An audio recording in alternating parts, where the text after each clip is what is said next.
Араға 5 жыл салып 74 жасында елге келген жазушы Мұхтар Мағауин тілшілерді күтпеген екен. Жазушы бастапқыда сұхбаттасуға құлқы жоқ екенін айтып тартқыншақтаса да, біраздан соң емін-еркін әңгімеге көшті.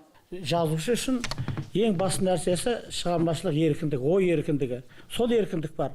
Ал еркіндік бар жерде жаңадан әдебиет қаулап өсуге тиіс. Сосын бір көзқарас бар.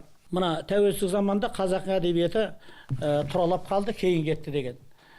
Әдебиеттің деңгейі кітаптың санымен есептелмейді. Қазақ әдебиетіне, тарихқа, қазіргі жазушыларға кеңінен тоқталған жазушы Шыңғысхан романының 3-ші томы жарыққа шыққанын, 4-ші томы 1,5-2 жылда дайын болатынын тілге тиек етті. Сондай-ақ әңгіме арасына саяси тақырыпты араластырмауды сұраған жазушы елден ешқандай қудалау болмағанын айтты. Жазушының ең басты насихаты, оны көркем шығармасы. Қазақта сөз бар, арқада қыз жайлы болса, арқа рауып несі бар деген.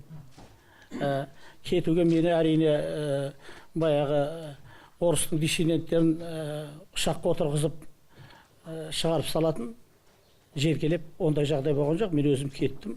Мен өкіметке де, басқаға да ешқандай өкпем жоқ. Сонымен қатар Шыңғысхан романы 4 томмен аяқталмайтын көрінеді. Бұл туралы жазушының жары Бақыт Магауина алдағы жоспарлармен бөліскенде сөз етті. Шыңғысханның өзі 4 том болады.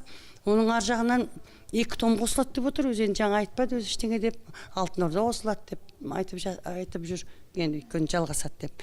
Жазатыным көп дейді ғой. 85 жасқа дейін жазатын нәрсем қолымда отыр дейді. Күтпеген жерден тілшілермен кезіккен жазушы орталық музейге өзінің құнды заттарын тапсыру үшін келген екен. Атадан қалған жалғыз тұяқпын деген жазушы әкесі Магауия қолданған қамшыларды да өткізді.